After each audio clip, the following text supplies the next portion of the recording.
अगर आप भी चाहते हैं प्रियम म्यूजिक का वीडियो सबसे पहले आप तक पहुंचे तो लाल बटन को दबाकर चैनल को सब्सक्राइब जरूर करें और साथ में बेल आइकन को दबाना ना भूलें। बोलो शेरा वाली मैया की जय। डीके राजा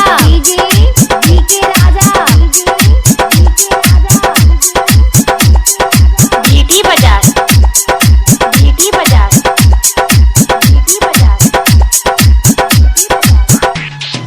देखो देखो दोसरा के संगवा हो घुमतिया मेला मुस्कानावा हो।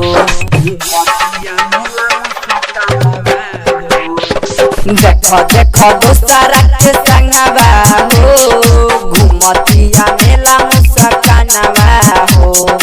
चलो जब से दशहरा लागल रहे आसारा घूमे जाई मेला हमरा संगवा हो। देखो देखो दूसरा के संगवा हो घूमतिया मेला मुस्कानावा हो। डीके राजा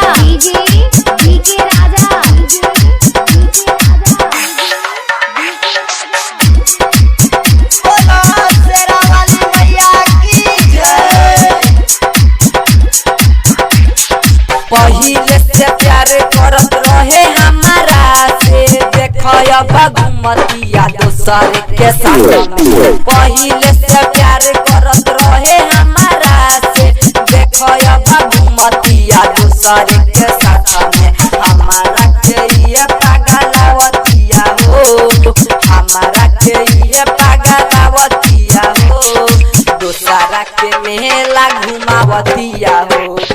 देखो देखो दोसरा के संगवा हो घुमतिया मेला मुस्कानावा हो। डीके राजा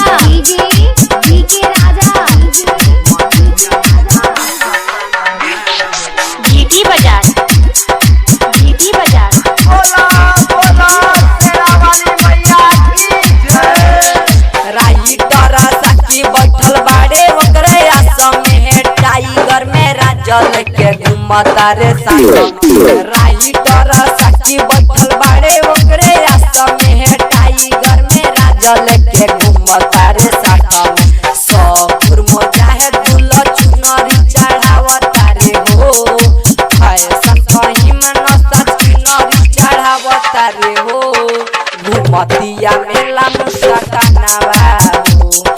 देखो देखो दोसरा के संगवा हो घुमतिया